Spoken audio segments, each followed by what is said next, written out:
Alors, j'ai choisi comme sujet, alaykoum salam, le sourire. J'ai choisi comme sujet ce titre-là. Alors, il est long, le titre, je vous l'accorde. En fait, je voulais traiter de pas mal de choses. Alors, bien évidemment, on va essayer de traiter du maximum de choses lors de notre intervention aujourd'hui, mais je suis déjà en train de réfléchir pour voir si, voilà, s'il n'y aura pas éventuellement une suite ou est-ce qu'on ne va pas forcément bifurquer sur d'autres sujets qui me semblent intéressants. Aujourd'hui, on va s'arrêter sur l'identité. Sommes-nous réellement musulmans? Voilà, c'est un titre un peu provocateur, mais pas tant que ça en réalité. À la base, je l'ai pas mis dans le sens de la provocation, et je vous expliquerai pourquoi. Mais il peut paraître peut-être provocateur pour certains, mais c'est pas très grave. Et un sous-titre, donc de l'insouciance à l'éveil, de la soumission à la liberté et de la culpabilité à la responsabilité. On va essayer de rester sur ces trois thèmes aujourd'hui et d'essayer d'en dire ce qu'on peut, Inch'Allah. Comment s'écrit le nom de l'application, s'il vous plaît? Ah oui, je ne vous ai pas dit, Habib, désolé. C'est Cabinet Habibi. Vous tapez juste Cabinet Habibi dans votre store et vous pourrez télécharger l'appli sans problème, Inch'Allah. Donc, pourquoi sommes-nous réellement musulmans? Pourquoi ce n'est pas un titre provocateur? Car pour tout vous dire, depuis des années, voilà, ça fait quand même pas mal de temps que je vois du monde et que j'accompagne du monde. Et il y a une question que je pose très souvent dans le cadre thérapeutique à mes patients, c'est pourquoi sont-ils musulmans? Donc là, je vous la pose à vous qui m'écoutez. Pourquoi? Pour ceux qui le sont, bien évidemment, pour ceux d'entre vous qui êtes musulmans, pourquoi êtes-vous musulman? Et ça, c'est une question qui n'est pas du tout provocatrice. C'est vraiment une vraie question qui me semble vitale, primordiale, et qu'on se pose que trop rarement, voire pas du tout malheureusement. Il y a beaucoup de personnes euh, qui se disent musulmans, mais il n'y a pas forcément d'islam dans leur vie, pas forcément d'islamité dans leur identité, pas forcément de recours aux sources, de retour aux sources, que ce soit le Coran ou que ce soit la Sunna, la tradition prophétique, euh, qui façonnent leur vie, qui codifient leur vie. C'est-à-dire qu'ils vont avoir euh, une apparence parfois de musulmans, ils vont se dire musulmans, mais qu'est-ce que ça signifie réellement? Et c'est pour ça que j'ai voulu faire cette intervention, c'est vraiment de se dire, mais pourquoi au fond je suis musulman? Qu'est-ce qui fait que moi je sois musulman? Et ça, c'est quelque chose que vous devez vous dire chacun, à vous-même, pas à l'autre, mais chacun à vous-même, de vous poser la question, pourquoi suis-je musulman? Suis-je musulman? Pourquoi suis-je musulman? Qu'est-ce qui fait que je sois musulman aujourd'hui? Est-ce que je suis musulman parce que, par héritage, parce que mes parents étaient musulmans? Et donc, je le suis moi aussi. Je me suis jamais vraiment posé la question. Voilà, je me dis être musulman. Alors, certains vont dire qu'ils sont musulmans, mais qu'ils ne pratiquent pas, soit par fainéantise, ce qui est une chose, soit parce qu'ils ne conçoivent pas la pratique ou ils ne perçoivent pas la pratique comme l'islam le demande. Et là, ça pose un réel problème justement d'identité islamique. Est-ce qu'on peut vraiment être musulman et rejeter les injonctions, rejeter les textes de l'islam? Les savants vous diront que non, que ce n'est pas possible, que vous ne pratiquiez pas par fainéantise, c'est une chose, que vous ne pratiquiez pas parce que vous savez le statut de l'obligation, mais que vous avez du mal un peu à la mettre en pratique, c'est une chose. Et là, il faut demander de l'aide, il faut chercher des solutions. Ça peut arriver à tout le monde. Par contre, de remettre en cause les textes, de ne pas les accepter, de choisir comme ça, comme si c'était un peu ouvert et qu'on fait un peu ce qu'on veut, etc. Là, ça pose réellement un problème. Donc, pourquoi suis-je musulman? Pourquoi êtes-vous musulman? Qu'est-ce qui fait qu'on est vraiment musulman? Donc, si c'est par héritage, par tradition, parce que nos parents l'étaient, moi, ça me questionne.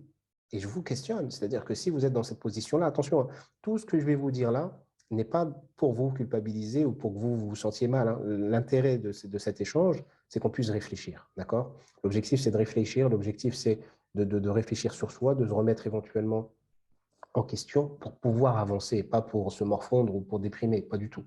Et donc, ça pose question parce que c'est un peu le discours qu'avaient les Quraysh à l'époque du prophète, alayhi salam, quand les Mécois ne voulaient pas se convertir à l'islam. On leur disait pourquoi? Ils disaient, mais parce que arrêtez d'adorer des statues, vos statues ne servent à rien, vous êtes des idolâtres, des polythéistes, il n'y a qu'un seul Dieu qui est le Dieu unique, qui est Allah subhanahu wa ta'ala. Ben, les Quraysh répondaient, ben, nous, on a vu nos parents faire ça, on fait pareil qu'eux.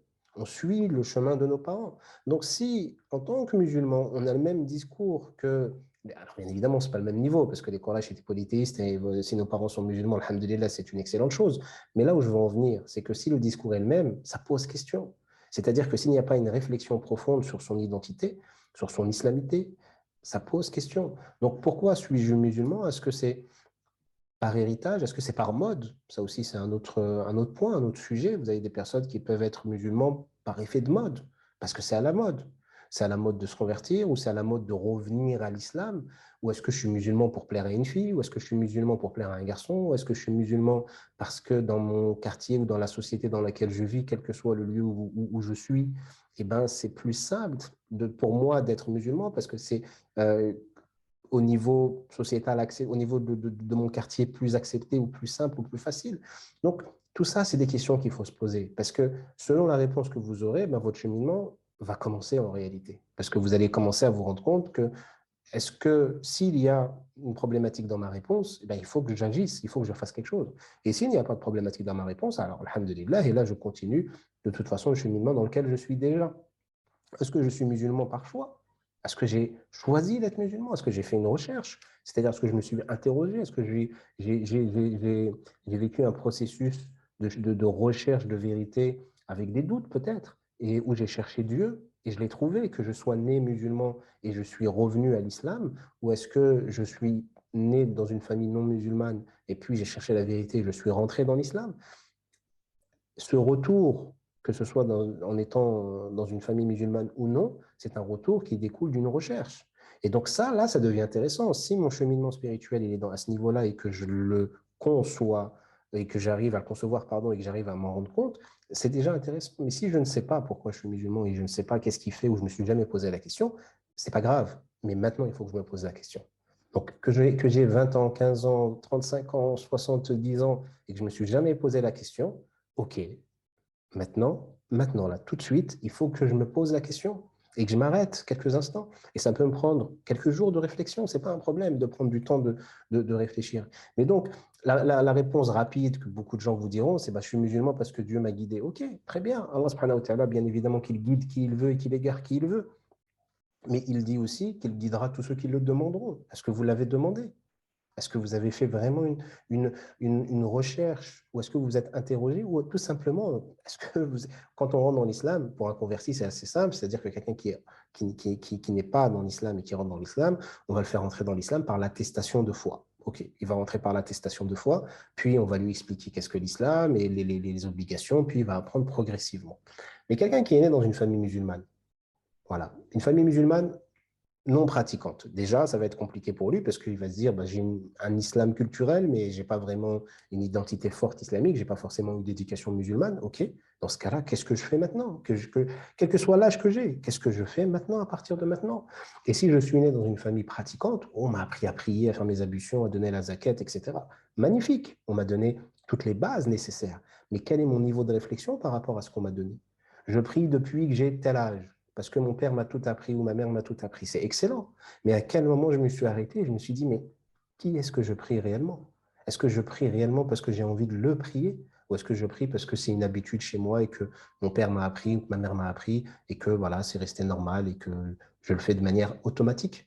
Vous voyez? Donc tout ça, c'est des questions intéressantes que je nous invite à nous poser pour arriver, euh, pour arriver à un niveau de conscientisation, réellement. C'est-à-dire que, vous voyez, dans le sous-titre, quand je vous ai parlé de passer de l'insouciance à l'éveil, c'est de ça dont je parle. C'est-à-dire que le point de départ, c'est de prendre conscience. De prendre conscience de soit qui on est, soit qui on veut réellement être et qu'est-ce qu'on veut devenir. Et à partir de là, à partir du moment où je prends conscience, ou qu'il y a cette prise de conscience, je commence à sortir de l'insouciance. Je ne suis pas encore totalement sorti, mais je commence à sortir de l'insouciance réellement. Et cette insouciance, elle a plusieurs niveaux.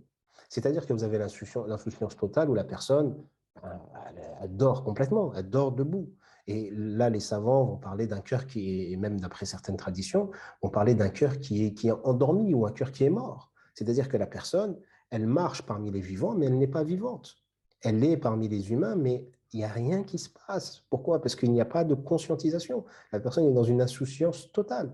Alors, il est simple de voir une personne qui est dans une insouciance totale quand elle est éloignée de Dieu totalement et qu'elle est dans la réfutation, la négation.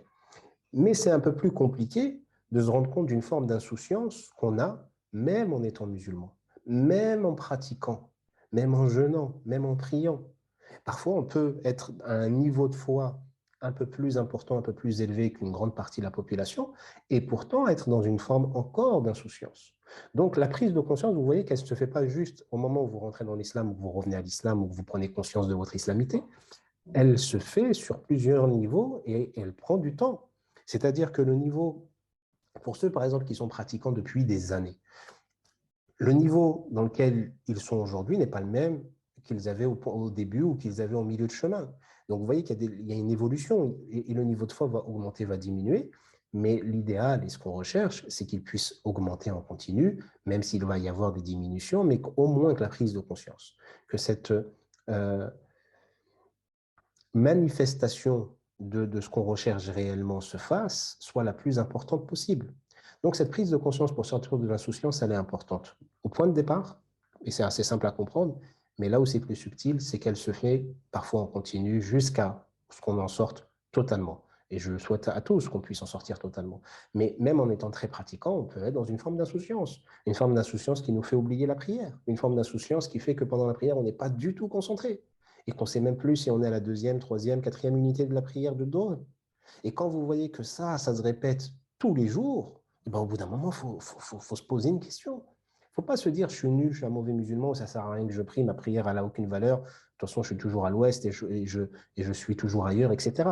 Ce n'est pas ça l'idée. L'idée, c'est de se dire, si depuis des jours, des semaines, des mois, voire des années, je n'arrive pas à être concentré dans ma prière, et que dans chaque prière, ou très régulièrement, si ce n'est tous les jours, je ne sais jamais à quelle unité je suis parce que je suis dispersé dans mon esprit, que je n'arrive pas à me concentrer, je ne peux pas continuer comme ça. Et ça ne signifie pas que je vais arrêter de prier. Non, ça signifie que je vais commencer à relever les manches, à retrousser les manches et à me poser des questions et à me dire qu'est-ce qui fait que je ne sois pas concentré? Qu'est-ce qui fait que je sois concentré quand j'arrive à jouer à une console de jeu ou à regarder une série ou à parler à une personne que j'aime beaucoup et que je n'arrive pas du tout à savoir tous les jours le nombre d'unités dans lequel je suis? Et là, je vous parle de quelqu'un qui prie. Vous voyez, je ne parle même pas de quelqu'un qui ne prie même pas, donc qui est dans une forme d'insouciance déjà plus importante. Donc, quelqu'un qui ne prie pas, qui a envie de prier, mais qui ne prie pas et que tous les jours il dit demain, demain, demain, demain, au bout d'un moment, c'est de se poser la question, mais dans quel piège suis-je tombé? Et qu'est-ce que je fais réellement pour atteindre l'objectif que je dis avoir? Et donc, pour revenir à celui qui est déjà dans la pratique, mais qui est dans une forme aussi d'insouciance, eh ben, c'est de se dire, OK, c'est pas parce que j'ai l'impression d'être plus musulman que d'autres, que d'être plus en avance que d'autres, parce que le niveau il est assez bas, aujourd'hui de ce qui est visible, et j'insiste sur ce qui est visible, parce que dans des endroits qui sont moins visibles, le niveau il est très élevé. Vous voyez? C'est-à-dire que nous, on a l'impression que le niveau il est bas, parce que les gens qui se montrent et les gens qu'on voit un peu autour de nous, en règle générale, le niveau il est plutôt bas. Mais c'est parce qu'on ne va pas dans les endroits où le niveau est élevé. Parce qu'on ne met pas en avant les gens qui ont aussi un niveau élevé. Toute petite parenthèse, mais ça sera éventuellement un sujet d'une autre intervention. Quand vous allez sur n'importe quel réseau ou même sur YouTube et que vous avez des millions, voire des milliards de vidéos, vous avez de tout. Alors, vous avez de tout par rapport à tous ceux qui produisent du contenu. OK.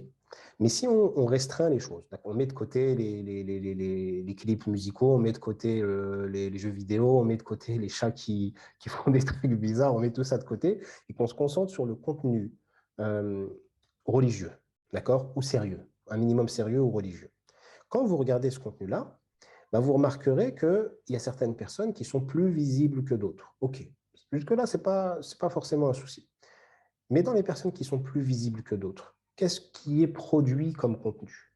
Est-ce qu'ils produisent un contenu par rapport à la demande des gens ou est-ce qu'ils produisent un contenu parce qu'ils sont eux-mêmes dans une forme de pédagogie et d'enseignement qui permettra aux gens de réellement être musulmans? C'est pas évident. Attention, je ne suis pas en train de juger ceux qui sont dans l'un ou ceux qui sont dans l'autre.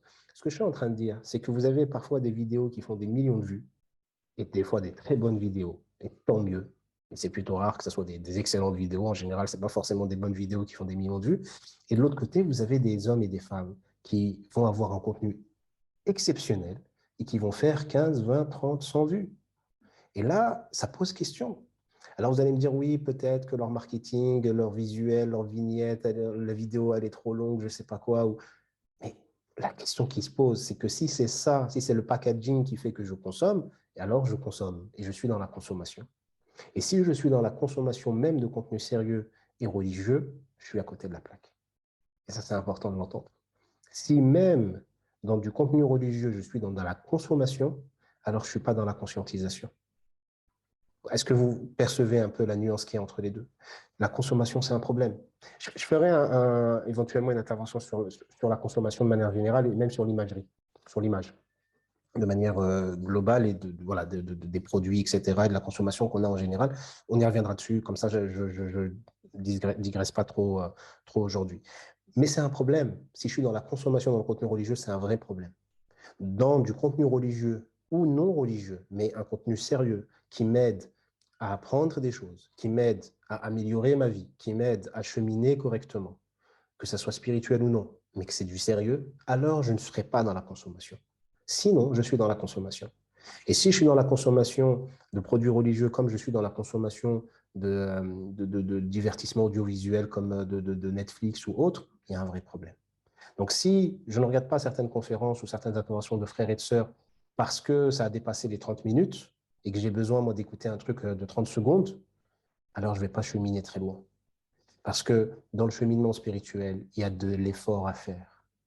Il y a des contraintes. Ce n'est pas toujours évident. Ce n'est pas toujours simple. Il y a des choses qui sont complexes. Il y a des choses qu'on ne peut pas traiter comme ça en 1 minute ou en 3 minutes ou en 5 minutes. Il y a des thèmes sérieux, surtout dans la religion, mais même au-delà de la religion, en dehors de la religion, des sujets sérieux qu'on ne peut pas vulgariser jusqu'à les réduire et les résumer, leur enlever tout de leur essence et à la fin on vous donne quelques gouttes. Ça n'a pas de valeur. Et si c'est ça dont j'ai besoin, alors il faut que je me remette en question. Je ferme la grande parenthèse sur la consommation, on y reviendra un jour, Inch'Allah. Donc, pour revenir sur cette conscientisation, pardon, cette prise de conscience et de cette sortie de cette forme d'insouciance, eh ben, à partir du moment où je commence, vous savez, c'est comme quand vous dormez. Imaginons que vous dormez. Vous êtes inconscient quand vous dormez, d'accord? Celui qui me dit qu'il est conscient, il faudra qu'on discute. Mais vous êtes inconscient quand vous dormez. Et vous ne savez pas ce qui se passe réellement autour de vous. Vous êtes dans vos rêves ou vos cauchemars, mais vous ne savez pas ce qui se passe autour de vous. Et vous n'êtes pas maître de vos mouvements. Et vous avez les yeux fermés, d'accord? Quand ça se passe bien. Quand vous commencez un peu, vous voyez, pas quand vous vous levez d'un coup, mais quand vous vous levez progressivement. Vous êtes encore dans votre rêve, mais vous commencez un peu à entendre des choses qui ne font pas partie du rêve, mais qui font partie de votre réalité. Et puis, tout doucement, vous commencez à soulever un peu la paupière, à ouvrir un peu les yeux. Vous voyez, c'est un peu flou. Vous voyez pas vraiment ce qu'il y a autour de vous. Vous ne le voyez pas d'une manière nette. Et puis, vos yeux s'ouvrent de plus en plus, plus que vous commencez un peu à les nettoyer. Et plus le temps avance, plus vous faites cet effort de reprendre conscience, de reprendre justement, de redevenir un peu maître de vous-même et de votre corps, plus vous commencez à observer votre réel, votre réalité. Vous voyez ce que je suis en train de vous dire sur le fait de prendre conscience de son identité et le fait de sortir de son insouciance, c'est exactement la même chose. Mais ça peut prendre du temps. Donc au début, c'est un peu flou, mais on voit qu'on sort quand même d'un sommeil. Et plus on ouvre les yeux, plus on voit la réalité.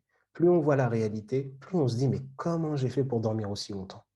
Comment j'ai fait pour aimer le sommeil? Alors que la réalité, même si elle n'est pas forcément toujours évidente, elle a beaucoup plus de valeur. Et là, je commence à rentrer vraiment dans un début de cheminement. Alors, un début de cheminement ou une continuité de cheminement si je suis déjà sorti de l'insouciance depuis un moment.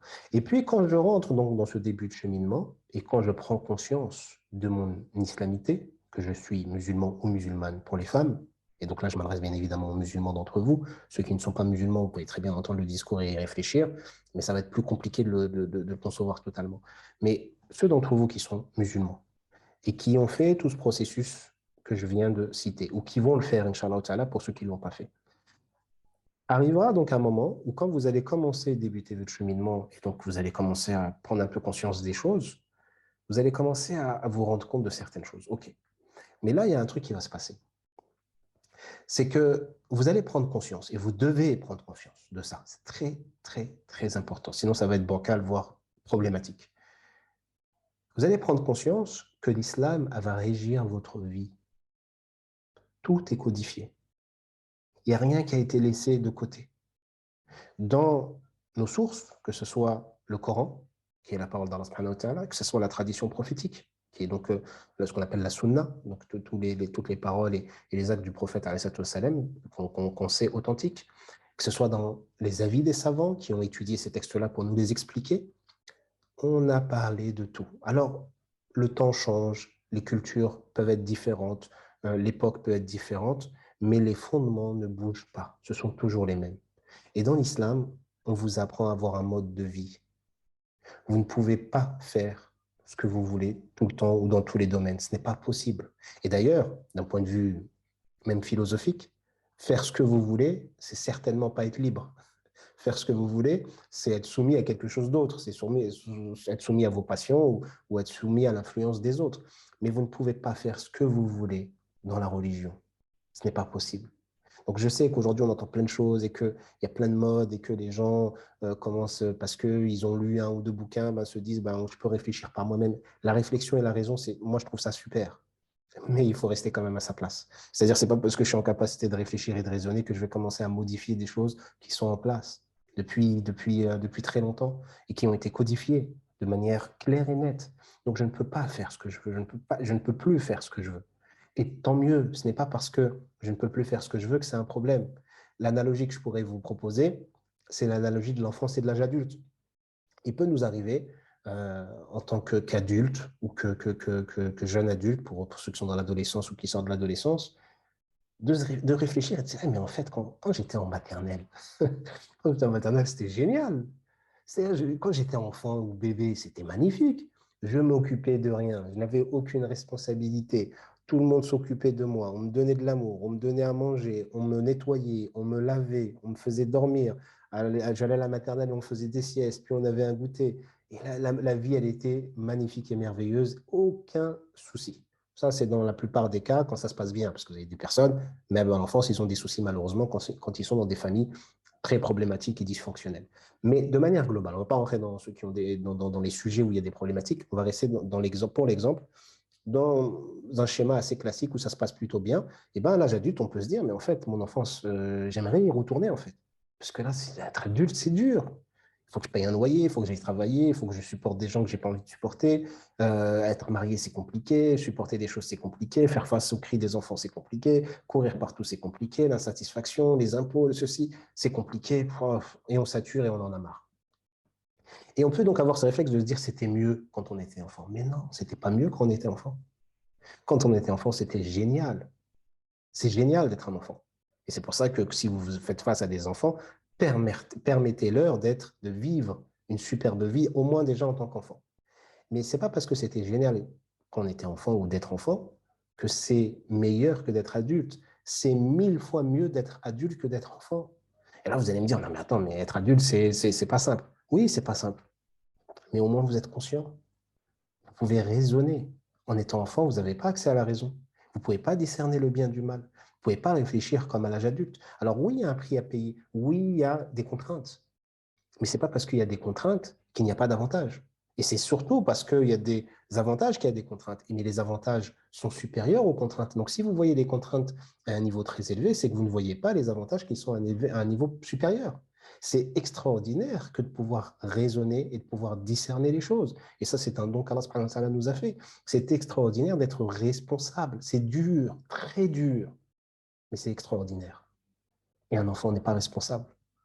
Donc le fait que vous ayez accès à la responsabilité, c'est un cadeau. Ne le voyez pas comme un poids. Ce n'est pas parce que c'est difficile que c'est forcément un poids. C'est difficile, oui, la vie n'est pas simple, mais c'est extraordinaire. C'est un cadeau magnifique qu'Allah nous a fait. Donc pour revenir sur ce cheminement et ce début de cheminement, ben vous prenez conscience qu'il y a un mode de vie ou plusieurs types de modes de vie. Hein. Ce n'est pas forcément figé ni binaire, mais il y a des codes, il y a des règles à respecter. Et il y a des règles dans tous les domaines. Le prophète nous a même appris comment être, comment se comporter, qu'est-ce qu'il faut dire avant d'entrer aux toilettes et de faire ses besoins, et comment il faut être et comment sortir quand on a terminé ses besoins. Donc, si il n'a pas délaissé même le comportement à avoir quand on va faire nos besoins, que dire du reste? Vous pensez qu'il a laissé quelque chose? Il n'a rien laissé. Donc, tous les sujets sont traités dans l'islam, que ce soit le mariage, dans notre manière de nous marier, des règles à respecter pour le mariage, des règles à respecter en tant qu'époux, en tant qu'épouse. Alors oui, on a des droits, mais on a aussi des devoirs. Que ce soit dans le divorce. Vous voyez, donc même le divorce, il est légiféré, il y a des règles, il y a des codes. Donc je ne peux pas me marier comme j'ai envie, et je ne peux pas me marier correctement et divorcer comme j'ai envie. Il y a des règles à respecter. Je ne peux pas faire ce que j'ai envie parce que je suis en colère ou parce que je ne suis pas content ou parce qu'elle m'énerve ou ceci. Non, il y a des règles à respecter. Il y a des règles à respecter dans l'éducation des enfants. Les enfants ont des droits. Ça, j'en ai longuement parlé et j'avais fait un petit séminaire dessus sur les droits des enfants sur les parents. Il y en a énormément des droits que les enfants ont sur les parents. Avant que les parents aient des droits sur les enfants ont d'abord des droits sur les parents. Et le premier droit qu'ils ont, avant même qu'ils ne viennent au monde, c'est le choix du conjoint et du partenaire que vous allez avoir, que vous allez faire. Parce que vous allez choisir son futur père ou sa future mère. Lui, nous, on ne choisit pas nos parents. Mais les parents, ils se sont plus ou moins choisis entre eux. Quand ça se passe bien, encore une fois. Mais ça, c'est un droit que l'enfant, il a, islamiquement parlant. Donc, vous voyez que l'islam n'a rien laissé au hasard, il n'a rien mis de côté. Le rapport qu'on a à l'argent, c'est-à-dire que c'est mon argent, je fais ce que je veux, c'est pas islamique. Vous voyez, ça, c'est un truc qu'on entend encore aujourd'hui chez des musulmans, c'est pas islamique. C'est pas ton argent et t'en fais pas ce que tu veux. C'est mon corps, j'en fais ce que je veux, c'est pas islamique. C'est pas ton corps et t'en fais pas ce que tu veux. C'est un dépôt qui t'a été donné, que tu dois préserver et sur lequel tu vas être jugé. Donc tu ne peux pas faire ce que tu veux de ton corps. Tu ne peux pas faire ce que tu veux de l'argent que tu as gagné, qui est ta subsistance que Dieu t'a bien évidemment octroyé. Tu ne peux pas en faire ce que tu veux. Il y a des gens qui ont des droits sur cet argent. Donc, si tu es un homme et que tu travailles et que tu subviens aux besoins de la famille, c'est super, mais vous voyez que la famille, elle a des droits sur toi, sur ton argent, tes enfants, ils ont un droit sur cet argent. Les pauvres, si tu dépasses un certain montant, donc le NICEB, et que tu es imposable au niveau de la zakat, je ne parle pas de l'impôt légal en France ou en Belgique ou au Canada, ou où vous soyez d'ailleurs, du pays dans lequel vous êtes, je parle de l'impôt religieux. La zakat, c'est un droit du pauvre sur celui qui a les moyens. Donc tout le monde n'est pas, j'allais dire zaketable, je ne sais pas si ça se dit, mais tout le monde n'est pas imposable au niveau de la zakat. Il faut dépasser bien évidemment un montant. Mais à partir du moment où vous le dépassez, ben, vous ne pouvez pas dire ouais, non, j'ai pas envie. C'est une obligation en fait. Vous ne pouvez pas faire ce que vous voulez à ce niveau-là. Après que, vous savez, après que le prophète sallam soit mort et que Abu Bakr qu'Allah l'agrée, est devenu calife, il y a plein de tribus, si ce n'est la grande majorité des tribus, à part deux. De mémoire, c'était Yatrib c'était Médine et j'ai oublié l'autre nom de l'autre ville. Toutes, toutes les tribus, ou la grande majorité des tribus, ont commencé à dire bah, si le prophète est mort, on ne donne plus la zakat. C'est pas islamique. Et qu'est-ce qu'Abou Bakr a fait bah, il s'est levé, il a dit bah, je combattrai tous ceux, j'irai combattre tous ceux qui refusent de payer la zakat. Pourquoi? Parce que c'est une obligation, c'est un droit du pauvre. Donc vous voyez qu'il y a plein de champs, donc le rapport à l'argent, on ne fait pas ce qu'on veut, le rapport à notre corps, on ne fait pas ce qu'on veut, le rapport à la langue, il faut faire attention, on ne dit pas ce qu'on veut. Alors oui, techniquement parlant, vous faites tout ce que vous voulez. Techniquement parlant, vous pouvez vous marier comme vous voulez, divorcer comme vous voulez, éduquer comme vous voulez, avoir un rapport à l'argent comme vous voulez, payer ou non la zakat si vous êtes imposable, médire ou pas, faire de la médisance ou non, mentir, trahir, tricher, voler. Techniquement parlant, vous pouvez le faire. Islamiquement parlant, ce n'est pas possible. Et quand vous conscientisez votre islamité, quand vous prenez conscience de cette identité forte que vous avez, et que vous faites preuve d'une grande volonté, qui est je choisis d'être musulman et je demande à Allah la guider. Et je m'engage dans ce chemin-là. Eh bien, je ne peux plus avoir ce discours de je fais ce que je veux, comme je veux, etc. Ça, c'est un discours d'adolescent. Vous voyez, ce n'est pas un discours d'adulte responsable, mature. Un adolescent qui me dit je fais ce que je veux, il a tort, mais on accepte psychologiquement parlant et au niveau de son éducation, parce que c'est une phase. Il passe de l'enfance à l'âge adulte, et dans cette phase, il va revivre un autre moment qu'il a vécu même à l'enfance, qui va être une forme de révolte. Et dans cette forme de révolte, c'est compliqué l'adolescence. Nous, tous ceux qui sont plus ados et qui ont un certain âge, on a oublié. On a oublié combien c'est compliqué que d'être adolescent. On l'a oublié parce que ça y est, c'est passé. Mais être adolescent, mais techniquement parlant, c'est une épreuve. Que vous soyez une femme ou que vous soyez un homme. Au niveau hormonal, il y a tout un chamboulement. Votre corps se modifie, votre voix change, votre personnalité est différente. Vous commencez à prendre conscience de certaines choses. Vous commencez à vous rendre compte que papa, il n'est pas si extraordinaire que ça, que maman, elle n'est pas forcément aussi bienveillante que ça. Tout ça, c'est des chocs. C'est limite traumatisant. Vous commencez à avoir des boutons ou de l'acné, vous commencez à avoir une pulsion sexuelle que vous ne comprenez pas, et vous ne savez même pas d'où elle sort. Pendant 10 ans, ou un peu plus, ou un peu moins, eh ben, il n'y avait pas tout ça. Et d'un coup, il se passe des trucs dans votre corps et à l'extérieur de votre corps, dans votre monde, qui est complètement différent et qui vient tout chambouler. Pour les femmes, vous commencez à avoir de vos règles, et donc votre corps, vous commencez à avoir des douleurs au ventre, ça commence à, voilà, il y a des choses qui se passent qui sont très compliquées. Et ça, on l'oublie. Donc, qu'un adolescent me dise, je fais ce que je veux, laisse-moi tranquille. OK, il faut l'accompagner, il ne faut pas le laisser, il ne faut pas le laisser faire ce qu'il veut, parce que ça peut être dangereux, mais il faut l'accompagner et patienter avec lui et dire, OK, il est adolescent, c'est compliqué pour lui, c'est pas évident pour elle, il faut patienter avec eux. Mais que quelqu'un qui a 20 ans, 25 ans, 40 ans, 50 ans, a le même discours qu'un adolescent de 13 ans, ça l'interroge, ça pose question, et pire, ça pose problème, ça pose réellement problème. C'est-à-dire que là, il faut se réveiller et se dire, oh là là, dans quoi je suis? Est-ce que je suis encore dans une forme d'insouciance ou est-ce que je n'ai pas encore dépassé mon stade de l'adolescence au niveau spirituel? Ok, c'est possible, mais dans ce cas-là, il faut que j'en sorte tout de suite. Et il faut que je m'élève, c'est l'objectif. Donc, vous voyez là où je veux en venir, c'est vraiment de prendre conscience de tout ça. Parce que si je ne prends pas conscience de tout ça, je ne pourrai pas changer. Et si je prends conscience de tout ça, je dois décider de changer et je dois mettre en œuvre des actions pour pouvoir changer, quelles que soient ces actions, tant qu'elles sont légiférées, quel que soit le temps qu'elles prennent, quelles que soient les difficultés que je rencontre quand je vais les prendre, il faut que je les prenne, il faut que j'avance. Et le cheminement, ne pensez pas que c'est quelque chose qui est évident, qui est simple et que c'est cool. Et parce que je vais adorer Allah subhanahu wa ta'ala, tout va être comme si je surfais sur une planche et que je passais entre des vagues et c'est que du kiff, que du plaisir. Non, c'est pas que du kiff et du plaisir. Il y aura des moments extraordinaires, merveilleux. Et il y aura des moments très durs. Et il faudra profiter des bons moments et patienter dans les mauvais. Et vous dire qu'est-ce que l'islam m'apporte pour mieux gérer chaque moment de vie que je vais avoir. J'ai eu une naissance, qu'est-ce que je dois faire? Et c'est pas juste qu'est-ce que je dois faire et je le fais et je m'arrête là. C'est déjà bien, c'est mieux que ceux qui font rien. Mais moi, ce que je vous invite à voir, c'est d'augmenter le niveau et de se dire, OK, j'ai une naissance, qu'est-ce que je dois faire? OK, pourquoi au fond je dois faire tout ça? Si j'ai la réponse, parce que le pourquoi, je n'aurai pas toujours une réponse. Mais c'est d'aller chercher, de méditer, d'aller chercher en profondeur auprès des savants et pas auprès de n'importe qui. Encore une fois, c'est auprès des savants que je vais aller demander, auprès de ceux qui ont accès à ce savoir que je vais aller demander. Je ne vais pas aller demander à n'importe qui, à quelqu'un qui n'a pas étudié mais qui a une bonne idée ou qui aime bien parler. Non, il faut que j'aille demander à ceux qui ont accès aux connaissances. Allah subhanahu wa ta'ala me dit dans le Coran, nous dit dans le Coran d'aller questionner les gens de savoir si je ne sais pas. Et donc, si j'ai besoin de savoir, je vais aller questionner les gens de savoir. Je ne vais pas questionner n'importe qui. Et là, encore une fois, mais ça sera, j'en parlerai peut-être quand on traitera tout ce qui est lié à l'imagerie, l'image, la communication, etc. Et toutes les problématiques qui sont liées à ça, on reviendra peut-être dessus. Parce que ça, c'est un leurre, vous voyez.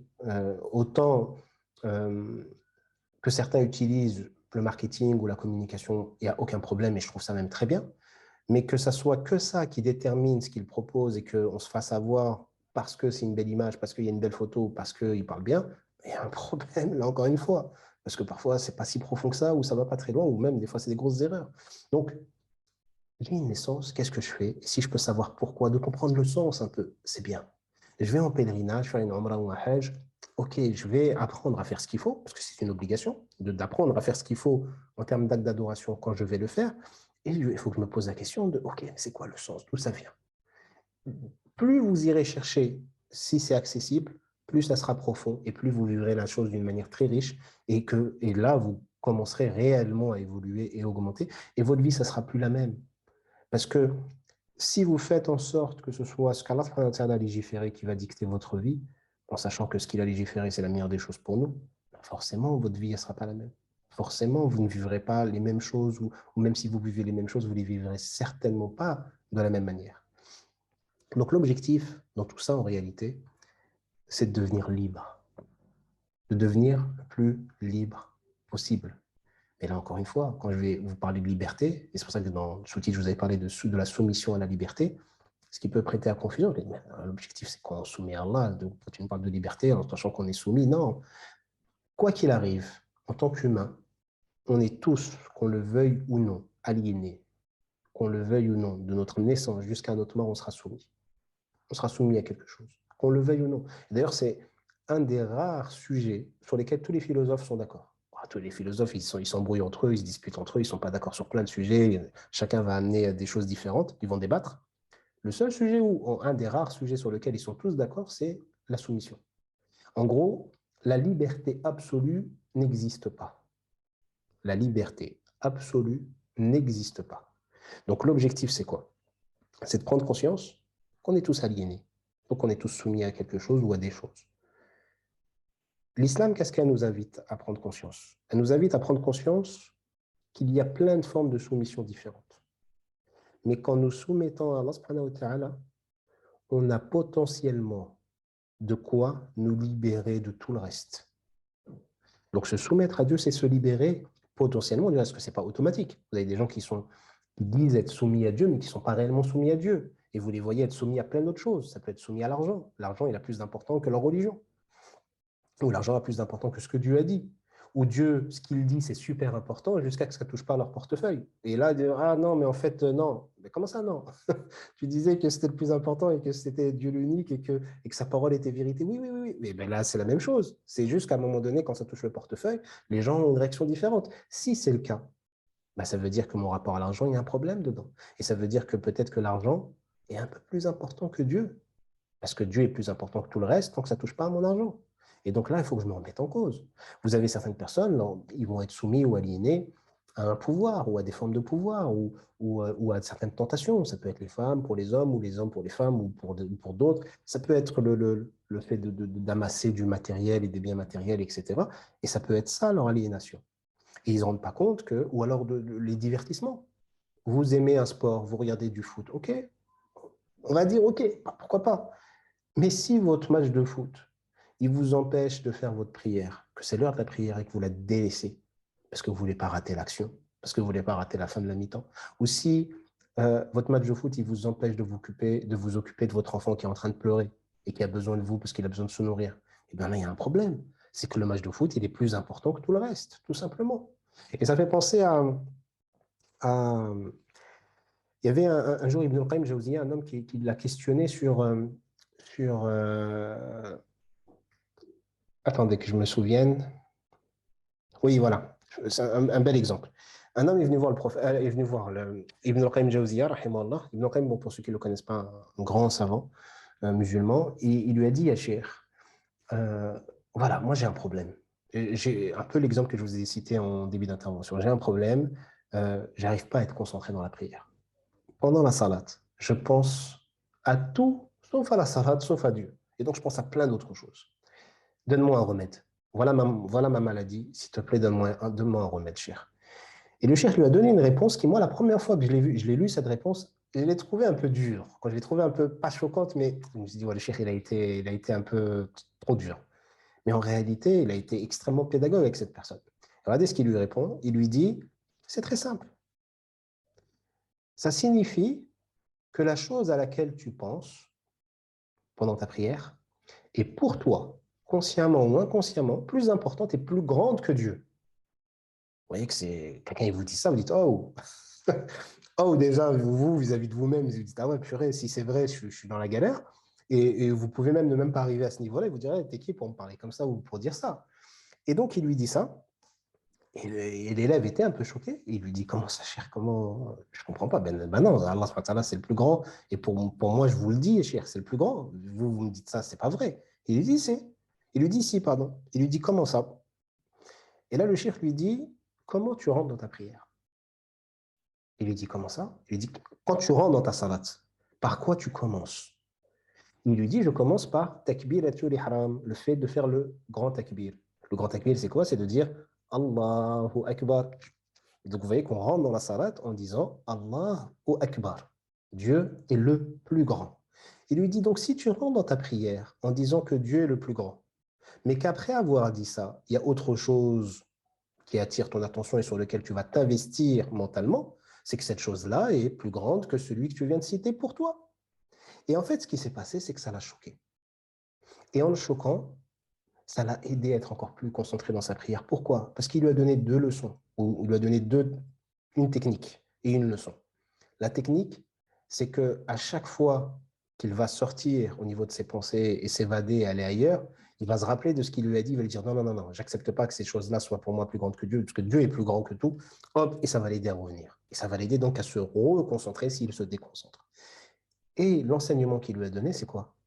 C'est de prendre conscience d'une parole qu'on dit tous, parmi ceux qui prient plusieurs fois dans chaque prière, et donc énormément de fois par jour, sans qu'on en prenne pleinement conscience.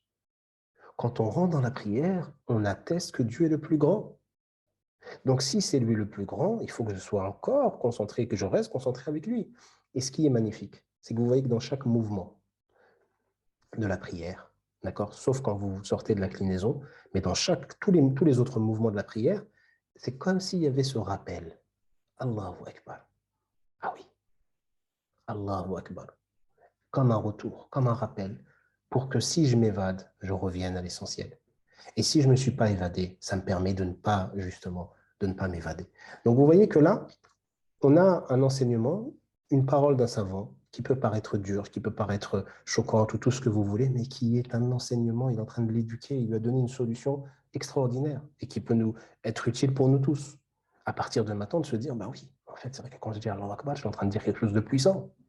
Et que quand je sors dans ma concentration et que je vais ailleurs, il faut que je me rappelle que je n'accepte pas d'aller ailleurs et donc que je vais revenir justement à l'essentiel. Et donc, quand je vous parlais de devenir libre, je vous disais qu'on est tous soumis, on est tous aliénés, tous, autant que nous sommes. Que vous le vouliez ou non, vous pouvez faire semblant, vous pouvez dire non, pas moi, tous, sans exception.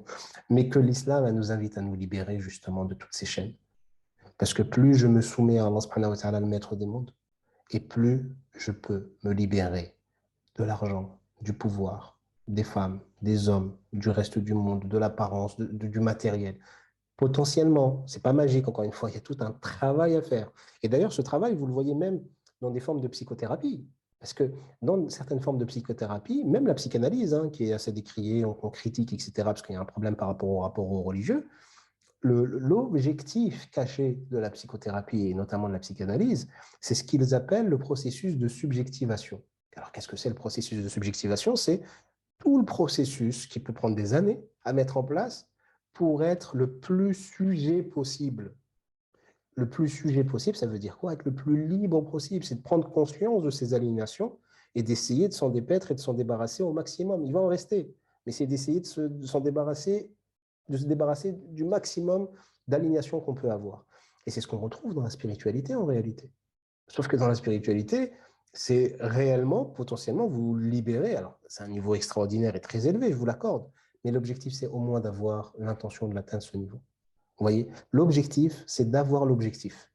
C'est pas forcément de le réaliser, c'est pas forcément d'y arriver, c'est pas forcément d'atteindre l'objectif. L'objectif, c'est au moins d'avoir l'objectif. Et deuxièmement, de mettre en œuvre, de faire des causes pour potentiellement réussir à atteindre l'objectif. Mais que j'y arrive ou non, ça ne dépend pas de moi. Ce n'est pas entre mes mains. Parce que c'est Allah subhanahu wa ta'ala qui donne ça. Moi, ce qu'on me demande de faire, c'est de faire des causes. Ça va être dur. Des fois, je vais y arriver. Des fois, je ne vais pas y arriver. Des fois, je vais trébucher. Des fois, je vais tomber. Des fois, je vais me relever. Des fois, je vais revenir. Des fois, je ne vais pas revenir tout de suite. Et je vais travailler dans ce sens-là. Atteindre ou pas l'objectif, ce n'est pas entre mes mains. Donc, j'ai une obligation de moyens, mais je n'ai pas d'obligation de résultat. Parce que le résultat, il ne dépend pas de moi. Le problème qu'on a tous, c'est qu'on se concentre sur le résultat en oubliant les moyens. On veut faire une chose dont on n'a pas le pouvoir. On veut faire le travail de Dieu, comme disait Farid Al-Ansari, un grand savant marocain qui est décédé il y a quelques années. Il disait le problème des musulmans, c'est qu'ils veulent tous faire le travail de Dieu, alors qu'ils ne sont pas Dieu. Et en voulant faire un travail dont ils n'ont pas les capacités, non seulement ils ne vont pas le faire, parce qu'ils ne peuvent pas, mais en plus de ça, en se concentrant sur quelque chose sur lesquels ils ne doivent pas être concentrés, ils ne sont pas concentrés sur les choses sur lesquelles ils doivent être concentrés. Donc, ils ne font pas leur travail. Donc, c'est important de revenir à cette idée d'obligation de moyens, de lutte, de résistance, d'avancer du mieux que faire se peut. Et pour finir, quand j'avais sous-titré et de la culpabilité à la responsabilité, et après on essaiera d'échanger un peu, Inch'Allah, sur le temps qui nous reste, tout ce que je suis en train de vous dire, tout ce que je vous ai dit depuis le début, peut pour certains peut-être, mais c'est pour ça que j'ai quand même voulu en parler là, peut pour certains amener à un autre piège, qui est une forme de culpabilité extrême. Et là, je vous dirai attention, attention, attention, attention à ne pas tomber dans cette forme de culpabilité qui vous emmènerait à penser que vous êtes des moins que rien, que vous n'êtes pas à la hauteur, que vous n'y arriverez jamais, que vous êtes nul, que vous ne méritez pas la grâce ou la miséricorde divine, que ça ne sert plus à rien de l'invoquer, que ça ne sert plus à rien de faire des efforts, que pendant toutes ces années, j'ai perdu mon temps, pendant toutes ces années, j'ai fait n'importe quoi et ça, je suis foutu et hop, je rentre dans une forme de déprime. Attention à ne pas tomber dans ce piège-là. Et c'est pour cette raison d'ailleurs que je dissocie la notion de culpabilité avec la notion de regret. Alors, j'aurais peut-être pas le temps de le développer là, mais pour aller très vite. Dans ma perception, je peux me tromper, hein, mais moi, comment je vois les choses, le regret il vient d'Allah subhanahu wa ta'ala. C'est-à-dire qu'Allah subhanahu wa ta'ala nous invite à regretter. C'est-à-dire, c'est de prendre conscience de nos erreurs pour aller de l'avant. Ça nous donne une énergie de productivité. On rentre dans une forme de dynamisme où on va de l'avant. Je regrette ce que j'ai fait, et parce que je regrette ce que j'ai fait, je vais multiplier les bonnes actions, je vais aller de l'avant, je vais résister encore plus, etc. Même si je retombe, hop, le même processus.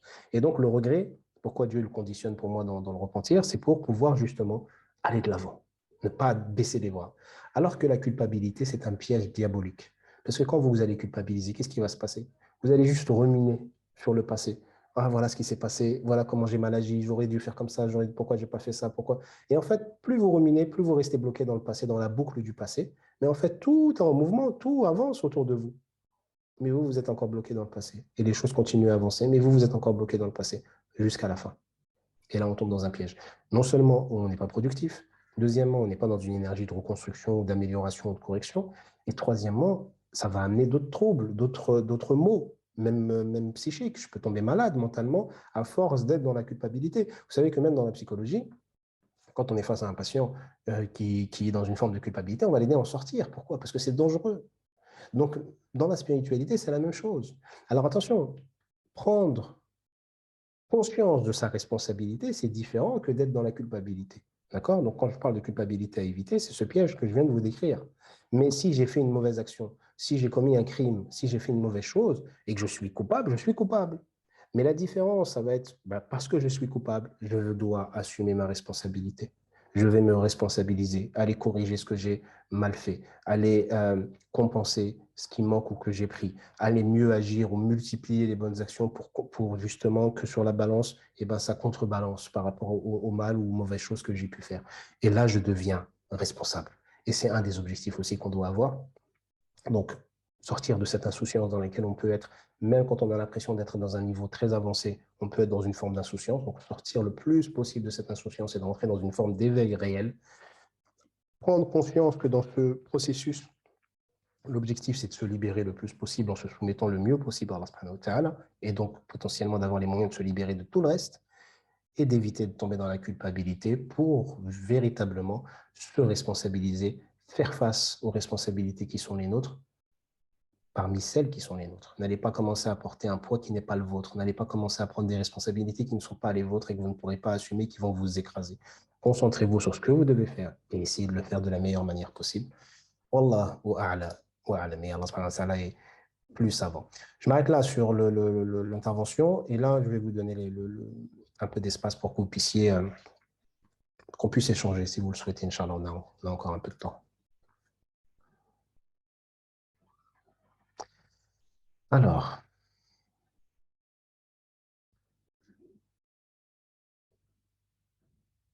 qu'est-ce que vous m'avez noté? Alors, autrement dit, pourquoi ai-je choisi d'aimer Allah et de me soumettre à lui? Alors, ça peut être posé comme ça, d'accord?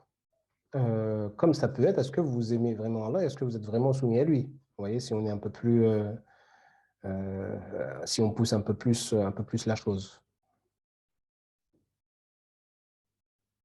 Pour répondre à la question, je suis né musulman. Alors, là, je vais lire, hein, mais le but, c'est que vous vous posez la question à vous-même dans votre intérieur, mais c'est bien de le partager aussi. On peut échanger un peu dessus, mais c'est surtout pour vous, Inch'Allah. Je suis né musulman de parents musulmans et au-delà de l'éducation que m'ont donné mes parents, je cherche avant tout à plaire à Allah et à l'adorer comme il se doit. Et je n'ai créé les djinns et les hommes que pour qu'ils m'adorent. Après, comprendre les bases, les objectifs, les finalités de l'islam, ça implique tout un cheminement spirituel et c'est pas à quelques mois d'existence qu'on peut comprendre ces concepts. Oui, c'est pas à quelques mois d'existence qu'on peut comprendre ces concepts. Et j'ai même envie de vous dire, vous n'allez pas forcément tous les comprendre dans votre vie, mais il faut chercher à les comprendre. Et on n'est pas à quelques mois d'existence. On est entre adultes. Ça fait quand même quelques décennies qu'on est sur cette terre. Au bout d'un moment, il faut qu'on se pose, qu'on recherche les choses réellement. Wa alaykoum salam, Kabi. Wa alaykoum salam, Mohamed. Assujetti à la zakat ou imposable. Ok, Mohamed. Mashallah, barakallahu fiki, Fadila. Alors, pourquoi je suis musulmane? Il y a des années, j'aurais dit par héritage, ok. Mais avec l'âge, l'apprentissage, les épreuves, les cadeaux accordés par Allah subhanahu wa ta'ala, c'est par, par amour, je pense que c'est avec un R que vous vouliez. Par amour d'Allah, par amour de ma religion, par gratitude envers mon Créateur et par la volonté d'Allah d'entrer au paradis et vivre ma vraie vie éternelle dans ce magnifique lieu avec, Inch'Allah, les personnes que j'aime. Inch'Allah, en tout cas, je nous le souhaite à tous, Inch'Allah. Alors, par rapport à ce que vous avez dit, alors ça c'est dans les questions-réponses, par rapport à ce que vous avez dit sur l'insouciance, je pense que c'est lié pour beaucoup à un manque ou une baisse, point d'interrogation, de foi. Qu'en pensez-vous? Et si c'est vraiment un problème de foi, comment y remédier? Alors c'est possible que ce soit un problème de foi, mais c'est possible que ce soit un problème d'effort de conscientisation. C'est pour ça que j'insiste en fait sur cet élément. Alors, je vais juste un peu augmenter. Après, ça peut être lié aussi, hein, mais parfois, ce n'est pas forcément un problème de foi, c'est un problème de conscientisation. Vous avez des gens qui ont une foi sérieuse ou importante, mais qui font pas l'effort de conscientiser totalement les choses. Vous voyez? Donc, ça peut ne pas être forcément lié à forcément une baisse de foi, mais ça peut l'être. Donc, si ça ne l'est pas, ça va être l'effort que vous allez faire pour conscientiser les choses. Et si c'est lié à un problème de foi, ben, ça va être grâce aux bonnes actions. Parce qu'on sait, d'après nos savants, que la foi baisse et augmente. Elle baisse à cause des mauvaises actions et elle augmente grâce aux bonnes actions. Mais ce qu'il faut savoir, c'est qu'une bonne action, ce n'est pas forcément le fait de faire un bien. Le fait de faire un bien est une bonne action, le fait d'éviter un mal est une bonne action. Et une mauvaise action n'est pas forcément le fait de faire un mal. Une mauvaise action, ça peut être le fait de ne pas faire une obligation. Donc, si la salat est obligatoire, si je ne prie pas, ben je commets un péché, donc je fais un mal. Vous voyez, donc je pourrais ne pas prier et ne faire aucun mal à personne sur terre, ne pas voler, ne pas médire et avoir l'impression d'être un petit ange sur terre. Mais je ne me rends pas compte que tous les jours, je commets un grand interdit, un grand péché qui est le fait de ne pas prier. Donc, plus je fais des mauvaises actions, que ce soit un mal que je fais ou que ce soit un bien obligatoire que je ne fais pas, plus ma foi baisse. Plus je fais une bonne action, que ce soit une obligation, un bien qui est fait pour moi ou pour les autres, ou un mal qui est évité, plus ma foi augmente. Donc là, si je me rends compte que c'est un problème de foi, il faut que j'accentue les bonnes œuvres, les bonnes actions pour que ma foi augmente, que je me rappelle d'Allah subhanahu wa ta'ala, que j'apprenne à le connaître, que je lise le Coran. Oui, par exemple, dans les délaissements, quand je vous dis qu'il y en a qui ont une foi correcte ou sérieuse par rapport à d'autres, mais pourtant, ils ne sont pas forcément dans un niveau de conscientisation élevé. Vous prenez l'exemple du Coran. Vous voyez, je ne vais pas parler de moi ou de vous, mais on va parler de manière générale. Tout le monde ne lit pas le Coran. Il y a des gens qui ne l'ont jamais lu. Il y a des gens qui l'ont ouvert une fois de temps en temps. Il y a des fois des gens qui vont l'ouvrir quand ils vont mal. J'ai un problème, je vais un peu lire, faire une invocation pour que Dieu il me sorte de ma situation. Et puis après, basta, on oublie. Il y a des gens qui n'ont pas de Coran chez eux. Vous voyez ce que je veux dire? Il y a des gens qui ont un Coran chez eux, ils sont sérieux, ils prient, ils vont à la mosquée, etc. Mais leur Coran, il est plein de poussière. Et ils le dépoussièrent que quand Ramadan il arrive, et encore, et encore. Donc, dis-moi ta relation au Coran, je te dirai qui tu es. Je ne veux pas de réponse. Hein. Là, on ne sait jamais si quelqu'un me répond. Pas de réponse. Ce que je veux dire, c'est que euh, dis-moi ta relation au Coran, je te dirai ton niveau de conscientisation, plus ou moins. Dis-moi ta relation à la prière, je te dirai le niveau où tu en es, si ça pose problème ou pas. Et comment tu es dans ta salade. Ce n'est pas juste le fait de prier, c'est comment tu es quand tu pries. Est-ce que tu prends conscience que quand tu vas prier, tu vas te présenter devant le maître des mondes? Ou est-ce que tu te mets juste devant un mur sur un tapis? Vous voyez ce que là où je veux en venir? Est-ce que tu es en pyjama dégueulasse quand tu vas prier ou est-ce que tu fais l'effort d'être habillé un peu correctement et de sentir un peu bon et d'avoir une bonne haleine? C'est pas la même chose. Alors, les deux, ils prient, c'est excellent. Les deux, ils font ce qu'ils doivent faire. Il n'y a pas de problème là-dessus. Là, je ne vous parle pas de choses qui devraient être basiques et élémentaires, même si elles ne le sont pas et parfois c'est déjà un Everest pour certains. Je vous dis qu'on met au même niveau des gens qui, la prière c'est obligatoire, ils prient, ce n'est pas un problème, à l'heure, à la mosquée, ou plus souvent à la mosquée. Ils lisent le Coran de temps en temps, ils ont appris un peu. On va parler de ces gens-là. Selon comment ils vont prier, ce n'est pas la même chose. Selon la prise de conscience de vers qui ils vont se présenter, ce n'est pas la même chose. Si vous avez rendez-vous ne serait-ce qu'avec votre N+1 dans votre société, vous n'êtes pas pareil que quand vous avez rendez-vous avec votre collègue au même niveau ou que vous avez rendez-vous avec votre stagiaire. Vous voyez que vous n'allez pas vous habiller de la même manière. Et je ne parle même pas du directeur de la société ou de la multinationale ou d'un président ou d'un roi.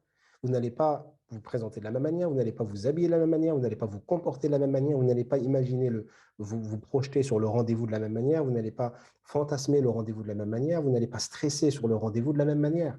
Là, on parle d'Allah subhanahu wa ta'ala. Vous voyez où je veux en venir? Voilà, j'espère que c'est clair, Inch'Allah.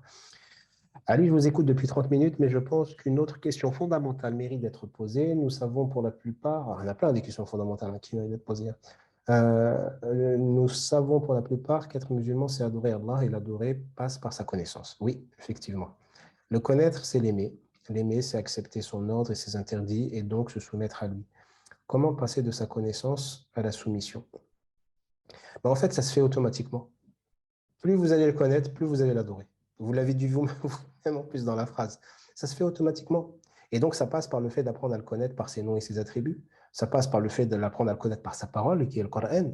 Et plus vous allez le connaître, plus vous allez l'aimer, et plus vous allez vous soumettre. C'est automatique. Mais ce n'est pas juste la connaissance dans le sens j'ai appris des trucs. D'accord? Il y avait un jour un savant qui nous avait expliqué, il nous avait défini le mot ilm, qu'on pourrait traduire par connaissance.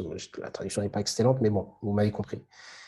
Et il nous avait donné une distinction qui me semblait pertinente. Il a dit, tu peux apprendre des hadiths par cœur, de connaître des centaines de hadiths par cœur. Mais si, ou même des versets, mais si ce que tu as appris par cœur, on pourrait dire c'est de la connaissance, il connaît beaucoup de choses, lui, il connaît tout le Coran, il connaît des centaines et des milliers de hadiths, c'est un savant. Non, non, non, non, non. Calmez-vous, ça ne fait pas de lui un savant. Et ce que nous expliquait ce cher, ce savant, il nous disait, si j'emmagasine du contenu, donc je connais plein de versets, plein de hadiths, mais que j'en fais rien, que je ne médite pas dessus, que je ne réfléchisse pas dessus, que je ne conscientise pas ce que c'est, que j'en fais rien dans mon quotidien, que ça ne me transforme pas, que je ne les applique pas, alors il dit ça, c'est pas du ilm. Il nous dit ça, c'est du khabar, c'est-à-dire c'est des informations que tu as dans ta tête. C'est une succession de lettres qui font des mots, qui font des phrases. Ça s'arrête là. Il nous dit le ilm, c'est pas ça. C'est pas juste une succession de lettres, de mots qui font des phrases, ou de phrases qui font un texte, etc. Il nous dit le ilm, c'est cette connaissance que tu vas méditer et mettre en application. Et c'est la même chose par rapport à la connaissance d'Allah subhanahu wa ta'ala, wallahu a'lam. Est-ce que tout arrêter et partir pendant quelque temps permet de retrouver du sens dans ce qu'on est? Je suis responsable d'une structure musulmane depuis 10 ans, mais je me sens tellement vide spirituellement, subhanallah, et dégoûté de la communauté. Allahu Akbar. Quoi dire à une personne qui nous dit être musulman, mais qui ne souhaite pas prier? Alors, ok, il y a plusieurs questions. Ok. Barakallahu fik ou barakallahu fiki, si c'est une femme, je ne sais pas si c'est un homme ou une femme, dans les questions-réponses. Merci déjà pour la question et pour le partage. Vous n'êtes pas la seule. Votre témoignage, il fait mal, il est malheureux, il est triste, mais il est réel. Et vous n'êtes pas la seule. Il y a plein de personnes dans la même situation que vous qui vivent exactement la même chose que vous. Et c'est intéressant de s'en rendre compte. C'est intéressant de se le dire pour pouvoir justement essayer de changer les choses. Parce que si je suis dans cet état et que je suis techniquement au milieu de spiritualité, mais que c'est vide, c'est-à-dire que ça pose un problème. Mais le problème, il ne vient pas forcément de vous. Alors, ça peut être vous par rapport à ce que vous en faites, mais ça peut être aussi la structure dans laquelle vous êtes, tout simplement. Il y a des structures islamiques, avec un cadre islamique, avec des rappels islamiques, mais il n'y a rien, au fond. Ça peut être vide, ce n'est pas profond. Vous voyez? Parce que ce n'est pas palpable, parce que ce n'est pas cohérent. On peut avoir un discours qui est magnifique, et dans nos comportements, on est à l'opposé. Donc, dans ce cas-là, il y a un problème. Si moi, je viens faire des cours dans votre structure, par exemple, et que je vous enseigne des choses, et que vous me voyez, mon comportement, il est éclaté. Je fais n'importe quoi dans ma vie. Vous le voyez, on vit dans le même quartier. Qu'est-ce que vous allez faire des discours que je vous donne? C'est plus cohérent. Il y a un truc qui... Qu'est-ce qu'on va l'écouter, lui? Ce qu'il a dit, on s'en fiche maintenant. Vous voyez, ça ne tient pas la route. Donc, peut-être de réformer certaines choses. C'est bien de se le dire. Je pense que ce serait intéressant de faire une réunion avec les gens de votre structure et de partager ça, sans pour autant vous livrer vous. Ça peut être de vous livrer vous si vous avez ce courage et que vous n'y voyez pas de problème. Moi, je ne trouve pas ça forcément problématique de partager ça au sein justement des gens de confiance de votre structure, ou alors de dire qu'il y a des gens dans la structure qui pensent ça, et sans pour autant dire que c'est vous, et de le partager. Et vous verrez qu'il y en a certains qui vont dire mais moi aussi, en fait. Et moi aussi, moi aussi. Et là, de se dire, OK, là, on a un problème. Venez, on retrousse nos manches et on essaie d'analyser, de faire une audit, de voir d'où viennent les problèmes et comment on peut y remédier. Ça va peut-être nous prendre du temps, mais il faut qu'on travaille dessus. Ça va être ça notre priorité. Parce que si nous-mêmes responsables, on est dans cet état-là, qu'est-ce que ça va être de ceux qui nous suivent et qu'on accompagne? Vous voyez, et des générations futures.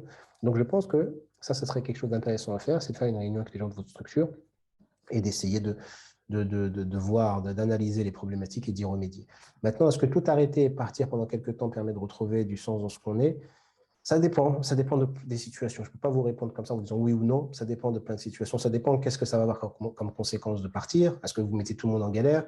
Est-ce que c'est partir une période pour vous ressourcer puis revenir? Là, je vous dirais pourquoi pas. Est-ce que c'est sortir un peu de la bulle pour mieux revenir dedans? Pourquoi pas? OK. Mais tout abandonner, ça peut être une solution parfois si on fait quelque chose de mieux derrière. Comme c'est pas forcément la solution. Ça peut être aussi un piège. Donc, vraiment de peser le pour et le contre et d'essayer de trouver une solution. Que dirait une personne qui nous dit être musulmane mais qui ne souhaite pas prier? On fait les deux, hein, déjà, pour la personne. Quand il nous guide et qui guide cette personne, qui guide toutes les personnes qui peuvent avoir le même discours, et c'est essayer de comprendre pourquoi. C'est pas d'être juste choqué, de dire ah là, il y a la TF, astaghfirullah, comment tu peux dire ça? Et tu te rends compte que pour certains, tu es plus ceci. Non, on se calme. Ok, ce que tu me dis là, moi là, ça me transperce le cœur. Ça me paraît gravissime, mais là, tout de suite, là, il faut qu'on discute. Pourquoi? Pourquoi tu ne souhaites pas prier? Et vous verrez que la personne, déjà, parce que je ne souhaite pas prier, ça peut vouloir dire mille et une choses différentes pour chacun d'entre nous. Quoi, pour chacun d'entre nous, avoir une définition qui est différente. Ça peut être je ne souhaite pas prier parce que je ne crois pas que c'est obligatoire, ça peut, ce qui est problématique. Ça peut être je ne souhaite pas prier parce que j'ai la flemme, ça peut être je ne souhaite pas prier parce que j'y arrive pas ou je ne comprends pas. Vous voyez? Donc, ce n'est pas vraiment les mêmes réponses en réalité. Donc, cette personne qui vous dit ça, de lui demander, OK, pourquoi tu ne souhaites pas prier? Et de la faire parler jusqu'à ce qu'elle vous dise et ce qu'elle se dise à elle-même, parce qu'elle n'a pas forcément fait vis-à-vis d'elle-même, réellement les vraies raisons de pourquoi elle ne veut pas prier. Et puis après, c'est de lui donner des conseils, de lui montrer justement que la prière, ça vous change, que ça vous fait du bien, de lui proposer des livres, des interventions, des conférences sur la prière, sur les mérites, les intérêts de la prière, les profondeurs de la salat, etc., les différents niveaux. Et en faisant des doigts, en espérant que ça aide les gens. Et même pour les parents, vous savez, des fois, je vois des parents qui me disent, oui, voilà, j'ai envie que mon fils ou ma fille prie et voilà, j'y arrive pas et je m'énerve et je leur dis de prier. Et après, c'est sous la colère. Faire attention à ça. Parce que si vous dites à votre enfant de prier comme si c'était une punition, bah, il n'aura pas envie de prier. Là, je parle des enfants. Hein. J'ai répondu à votre question et là, je bifurque sur autre chose. Parce que vous m'avez fait penser. Si vous dites, si la prière, ça devient une punition, ben, ça ne donne pas envie.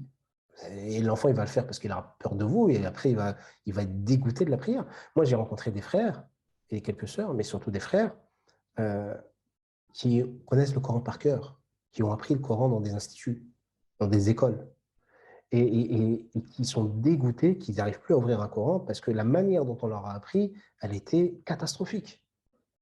Avec de la violence, avec des mauvais comportements, avec des punitions. Il y a un problème. On parle de ce qui libère un homme et ce qui peut sauver une âme. Donc, OK, il y en a qui sont bien intentionnés, mais qui se comportent mal. Mais le problème, ce n'est pas leurs intentions, c'est entre eux et Allah. Là, ce qui nous intéresse, c'est le comportement. Donc, si pour les enfants, pour les parents, ceux qui ont des enfants, c'est de leur ramener ça avec de la douceur, de leur proposer ça au début comme si c'est quelque chose, comme si c'était un jeu. Au début, ils vont s'amuser avec vous, c'est pas grave. Vous restez concentré, bien évidemment. Vous n'allez pas commencer à déconner et à vous amuser dans la salade, mais si l'enfant y joue, etc., c'est pas grave. Et vous lui montrez que quand vous priez, et même quand vous lisez le Coran, ça vous fait quelque chose. Vous voyez, qu'il se passe quelque chose, que ça répond à une question, que ça répond à une demande, que ça vous soulage d'un mal. Ou les moments où vous n'êtes pas bien et que votre enfant, il vous voit que vous n'êtes pas bien. Il dit, papa, maman, ça va? Ah, mon chéri, ça va pas trop, mais tu sais quoi? Ah, tu m'as fait penser. Je vais aller prier mon Seigneur pour aller mieux. Ah, merci mon fils. Et vous allez prier, qu'est-ce qu'il va retenir? Bah, quand on va mal, on va prier Dieu. Et qu'est-ce qu'il va retenir? Bah, quand il prie papa ou quand il prie maman, elle est plus gentille, elle est plus douce, elle est plus patiente, elle sourit, etc. Elle est plus bienveillante. Et ça va lui montrer que la prière, ça a un effet bénéfique sur vous. Et pareil pour le Coran. Vous voyez, ah, en ce moment-là, je suis un peu stressé. Je vais aller, ramène-moi mon Coran, s'il te plaît. Ramène-moi mon fils, mon mushaf, et je vais un peu lire. Et vous lui montrez que quand vous êtes stressé, quand vous avez un problème, ben vous allez tout de suite vous réfugier dans la parole d'Allah. Avec un vrai Coran. D'accord? Parce que je sais que maintenant, tout le monde il a des applis, etc. Et sur son... Avec un vrai Coran, c'est mieux. D'accord? Pour que l'enfant, il voit et qui identifie ce livre. Parce que quand vous êtes sur votre téléphone, même si vous allez réellement dans l'application du Mashaf et que vous allez lire le Coran, lui, il ne sait pas. Vous pouvez très bien être sur le Coran comme vous pouvez être sur Instagram. Il va juste dire ma mère, elle est sur mon père, il est sur le téléphone. Vous voyez, donc demandez-lui d'aller vous ramener votre Coran à vous, donnez-lui un Coran à lui. Vous voyez, et montrez-lui par l'exemple et ça c'est au quotidien qu'il faut le faire, hein, ou régulièrement, que quand vous n'êtes pas bien, bah, vous allez prier ou lire le Coran. Et quand vous priez ou quand vous lisez le Coran, ça vous fait quelque chose. Et c'est de cette manière qu'on éduque, je pense, dans le bon sens. Salam alaikum, merci pour cette intervention. Quand on a, alaikum salam, et je vous en prie, quand on a pris conscience de savoir pourquoi sommes-nous musulmans, comment parvenir à cheminer que pour la face d'Allah et non pour les êtres humains, finalement, comment lutter contre la dépendance vis-à-vis des autres et ne pas tomber dans nos tentations. Alors déjà, c'est de l'identifier. C'est bien déjà de l'identifier, d'être sûr de cette identification. Est-ce que j'ai vraiment cette problématique? Et puis derrière, encore une fois, c'est pas de venir me voir moi. C'est d'aller voir des savants, des gens, des éducateurs spirituels et de leur dire, voilà ma problématique. Qu'est-ce que vous pouvez me donner comme conseil? Ou qu'est-ce que nos anciens nous ont donné comme conseil? Ou qu'est-ce que justement le prophète sallam il a donné, parfois, comme on a des hadiths, des fois qui parlent de cette problématique, et d'essayer d'appliquer ça. Et après, ça va être un travail. Mais la première chose, c'est de l'identifier. Première chose, c'est de qu'est-ce qui me pose problème à moi? Qu'est-ce qui me perturbe dans mon cheminement? De repérer le mal pour aller chercher, Inch'Allah Ta'ala, le remède. Linda, salam alaikum. Wa alaikum salam. Je ne comprends pas le concept de conscientisation. Pouvez-vous me donner, s'il vous plaît, une définition vulgarisée? Jazakallah khairan. Je ne suis pas cher, Linda. Moi, je suis psy, c'est tout. Mais OK. La conscientisation, c'est le fait de prendre conscience. Vous voyez? Par exemple, si... un exemple basique, bidon. Quoi, pas top, mais bon, vous allez comprendre, je pense. Si vous avez des enfants, ou si quand vous étiez enfant, vous n'étiez pas consciente, quand vous étiez enfant, qu'il y avait un loyer à payer. Vous en avez pris conscience à un certain âge. Mais avant d'en prendre conscience, vous n'en avez pas conscience. Il y avait un loyer à payer pour pouvoir vivre là où vos parents vivent. Que vous n'avez pas conscience que pour avoir tout le confort matériel dans lequel vous étiez, eh ben, papa et maman, ben, ils devaient travailler dur pour pouvoir vous... Vous n'avez pas conscience de ça. Et puis, à un moment donné, à 6 ans, 7 ans, 8 ans, 10 ans, 13 ans, vous avez commencé à prendre au fur et à mesure conscience de certaines choses dont vous n'avez pas conscience avant. Vous voyez ce que je veux dire? Ça, c'est le fait de prendre conscience. Conscientiser, c'est de s'appuyer, de s'arrêter sur ce sujet dont je viens de prendre conscience et d'essayer de le percevoir à sa juste valeur, ou en tout cas le plus proche possible. Vous voyez? C'est-à-dire que si on parle de Dieu, quand vous êtes petit, vous ne savez pas ce que ça veut dire, Dieu. Vous ne savez pas qui est Dieu. Vous n'avez même pas conscience que de l'histoire de l'âme, du paradis. Vous n'êtes pas conscient de tout ça. Puis vous en prenez conscience. Au début, comme un enfant peut imaginer les choses, puis vous allez, voilà, vous prenez un enfant, qu'est-ce que tu veux au paradis? Ouais, je veux qu'il y ait une licorne et je veux jouer au foot. Ok, c'est un enfant, pas de problème. Et plus vous grandissez, plus vous dites, mais Dieu, en fait, Dieu, ce n'est pas celui que j'ai imaginé quand j'avais 8 ou 10 ans, en fait. Dieu, il est bien plus grand que ce que j'ai imaginé. Donc voilà, là, je conscientise un peu plus. Et puis, je vais regarder ses noms et ses attributs. Et là, je vais encore conscientiser encore un peu plus qui est Dieu. Je vais essayer de m'en rapprocher du mieux possible, parce que je ne peux pas le concevoir totalement. Mais je vais essayer de m'en... Ça, c'est de la conscientisation. Donc voilà, j'espère que c'est plus clair avec ces deux exemples, Inch'Allah. Comment conscientiser nos actes d'adoration concrètement? Ça me tue, moi, c'est concrètement, quand je donne un exemple concret juste avant. Mais je ne parle pas de là maintenant, je parle de tout à l'heure, parce que là, la question, elle est venue maintenant. Mais tout à l'heure, je vous ai donné l'exemple, par exemple, de la salat. Quand vous dites Allahu Akbar, vous rentrez dans la salat en disant Allahu Akbar. Est-ce que vous allez rentrer Allahu Akbar, alhamdulillah, Allahu Akbar, Allahu Akbar, et hop, là, c'est bon, j'ai fait la salat. Vous n'avez rien conscientisé du tout. Ou est-ce que vous allez vous dire, là, c'est l'heure de la prière, je vais aller faire mes ablutions, je vais essayer de mettre un habit beau, si ce n'est le meilleur habit. Je vais essayer de sentir bon, avoir une bonne haleine. Et avant, dans la salat, là, je me pose, il y a mon tapis de prière, il y a la qibla qui est devant moi, et je me dis, je vais mettre toute la dunya derrière moi. Et je vais imaginer la Kaaba devant moi. Et je vais prendre conscience du paradis, je vais le mettre à ma droite. Et prendre conscience de l'enfer, et je vais la mettre à ma gauche. Et ce tapis de prière, là, je vais m'imaginer ma tombe dans laquelle je vais être enterré quand je ne serai plus de ce monde. Et celui qui est devant moi, c'est le Seigneur des mondes qui a tout créé et qui m'a tout donné. Et je suis là pour quelques minutes pour me présenter devant lui et l'adorer. Et à ce moment-là, je dis Allahu Akbar, Dieu est le plus grand. C'est pas du tout la même salade que l'exemple que je vous ai cité tout à l'heure où tout allait vite et je sais même plus si je suis à la deuxième, troisième unité, si j'ai pris l'Asr ou le Dor ou celui d'hier ou celui de demain, je suis perdu. Vous voyez que là, on n'est pas au même niveau. Donc, dans cet exemple-là, je vous ai montré, par exemple, au niveau de la salade, comment conscientiser sa salade. Et vous savez qui vous adorez, vous prenez conscience, vous arrêtez 2 secondes et vous pensez à ça. Et puis, vous vous présentez. Et puis, vous inclinez et vous vous prosternez en prenant conscience de devant qui vous vous inclinez et vous vous prosternez. Pourquoi si peu de contenu de nos professeurs sur ces sujets comme vous le faites? Qu'Allah vous récompense, Amine. Pourquoi sommes-nous tombés dans des sujets si bas parfois ou alors si en redondant? Alors, j'ai envie de vous dire 2 choses. Quand c'est le cas, c'est par rapport à une des problématiques que j'ai citées très brièvement tout à l'heure, qui est l'offre et la demande. Vous voyez, c'est-à-dire qu'en fait, les gens, ils vous donnent ce que vous demandez. Vous regardez les livres. J'ai travaillé, moi, 5-6 ans dans des librairies musulmanes avant d'être thérapeute. Euh, les livres qui se vendent le plus, c'est pas les livres les plus importants ni les plus intéressants au fond. C'est les livres qui se vendent le plus. Vous écrivez un livre sur, je sais pas moi, sur la possession des djinns amoureux, il va se vendre comme des petits pains. Vous vous proposez un livre de qui est Dieu, il va se vendre, mais moins. Donc là, vous avez la réponse à votre question, c'est déjà l'offre et la demande. Selon ce que les gens demandent, eh ben, il y en a certains qui leur donnent ce qu'ils demandent. Et donc, si ce qu'ils demandent, c'est des choses pas importantes, eh ben, ils vont leur donner des choses qui ne sont pas importantes. La deuxième réponse, c'est que vous en avez certains qui y vont doucement, c'est-à-dire qu'ils vous donnent un peu ce que vous voulez, et puis après, qui augmentent le niveau. Pas tous, mais il y en a quelques-uns qui peuvent faire ça. Et puis, troisième réponse, vous avez sûrement des imams, des enseignants, des machaïrs, que ce soit des francophones ou étrangers, qui font ce travail-là, en fait. Mais on ne va pas les lire et on ne va pas les écouter, ou ils sont très peu lus, très peu écoutés. Je vous donne un exemple. Vous prenez un imam français qui s'appelle Amin Najdi. D'accord? Amin Najdi, je crois qu'il est vers Nancy ou la région Lorraine, quoi, vers Nancy. Euh, Allez regarder ses vidéos. Tapez sur YouTube Amin Najdi. Alors, je crois que peut-être que c'est même pas le nom de sa chaîne, c'est pas son nom, ça doit être peut-être autre chose. Je crois que c'est le nom de sa mosquée. Je sais plus. Mais tapez juste Amin Najdi sur Google, vous tomberez sur quelques vidéos à lui. Il a un contenu très profond. Très profond. Il donne des cours extraordinaires. Et vous regardez le nombre de vues sur YouTube, 104 vues, 210 vues. Des vidéos qui ont 10 ans. Hein. Vous voyez ce que je veux dire? Donc, il y a des gens qui font un travail exceptionnel. Mais soit on ne va pas les calculer, soit on ne va pas les rechercher, soit on ne les met pas en avant, soit, voilà, soit ça ne nous intéresse pas. Et c'est dommage. Mais quand vous prenez conscience de ça, ben, tout de suite, il faut encourager et s'alimenter de ce genre de contenu. Vraiment, c'est important.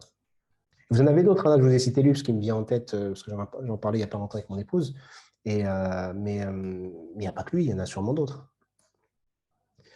Alors, combien de temps il nous reste? Oh, il ne nous reste pas beaucoup de temps. Désolé, il ne nous reste pas, je n'avais pas vu le temps passer.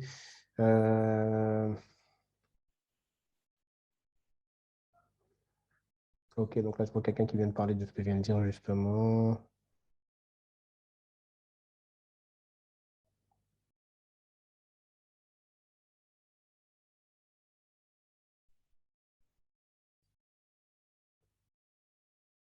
Je veux dire de nos parents illettrés, mais avec une belle foi et un beau caractère, n'ont-ils pas un ilm du cœur? Mais le prophète, alayhi salam, lui-même était illettré. C'est pas une question de savoir lire et écrire. Hein. Pas du tout. Ça, c'est un outil qui nous aide. D'accord? Mais le prophète était illettré, la meilleure des créatures. Et pour l'exemple des parents, totalement, parce qu'il m'a posé cette question, totalement.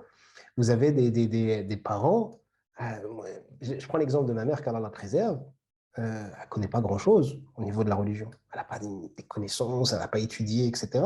Mais par contre, quand moi je vais étudier, par exemple, le chapitre de la demeure spirituelle, de la patience, de la persévérance, du vrai sabre, par exemple, ou du tawakkul, eh ben, je peux avoir lu tous les livres que je veux, c'est quand je la vois elle que je comprends ce que c'est.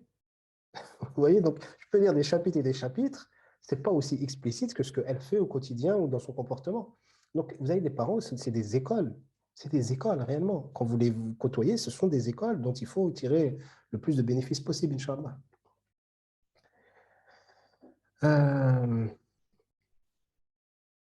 ok, alors, je regarde s'il n'y a pas une question très rapide, parce que là, c'est des questions qui demandent un peu de temps, et on est arrivé à la fin. Je ne sais pas si je peux télécharger les questions pour vous répondre éventuellement à un autre moment, mais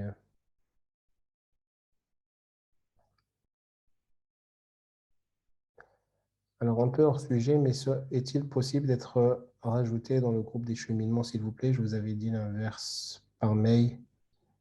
Pourquoi, je ne sais plus, mais j'avais pris l'abonnement. Envoyez-moi un email, Inch'Allah. Ou peut-être que vous l'avez fait, donc je checkerai. Je suis désolé si vous l'avez fait et que je ne vous ai pas répondu. Sinon, renvoyez-moi le même mail que vous avez envoyé si vous n'avez pas eu de réponse pour que je l'observe et il n'y a pas de souci, Inch'Allah. Euh, alors là, c'est une question-réponse. Mon professeur, machallah. Ah, Al-Wasat. Oui, c'est ça, Al-Wasat. Merci, merci pour celui ou celle qui a répondu.